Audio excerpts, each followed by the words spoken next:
पाठ 2 दो सहेलियां। सोना तितली फूल ढूंढती इधर उधर घूम रही थी।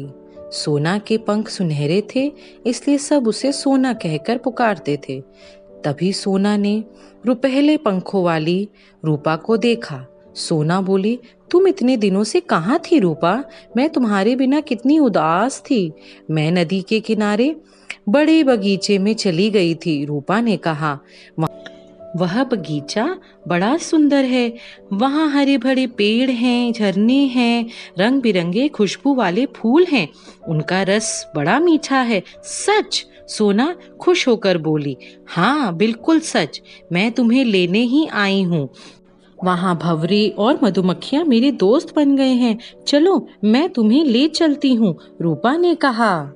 रूपा आगे आगे उड़ने लगी। सोना जल्दी आओ, थोड़ी देर में शाम हो जाएगी, रूपा ने पलटकर कहा। पर सोना तो पीछे थी ही नहीं। रूपा घबरा गई और लौट पड़ी। अरे ये क्या? सोना तो जाली में बंद गई है। बंटी ने सोना को जाली में कैद कर लिया था। सोना जाली के भीतर छटपटा रही थी। रूपा सोचने लगी, क्या करूं? जाली के अंदर तो सोना मर जाएगी। वह बंटी के पास गई। रूपा को देखकर बंटी बड़ा खुश हुआ। वाह, रुपहले पंखों वाली तितली, मैं इसे भी पकड़ लूंगा।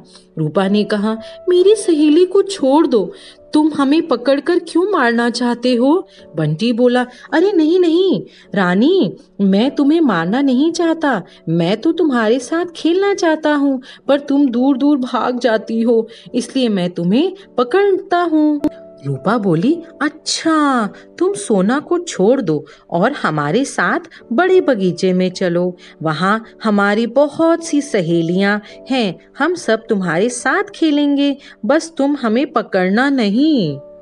तुम सच कह रही हो? बंटी ने पूछा। हाँ बिल्कुल सच। बंटी ने सोना को छोड़ दिया।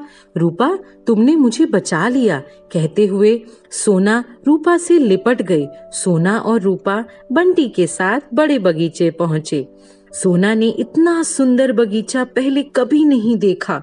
चारों तरफ फूल ही फूल, भंवरे घूं घूं करते हुए घूम रहे थे। मधुमक्खियां फूलों से रस बटोर रही थीं। सोना और रूपा ने जी भरकर फूलों का रस पिया। फिर वे बंटी और अपने दोस्तों के साथ मिलकर खूब खेलीं।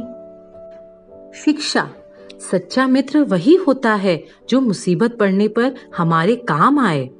हमें पशु पक्षियों को कभी परेशान नहीं करना चाहिए। धन्यवाद।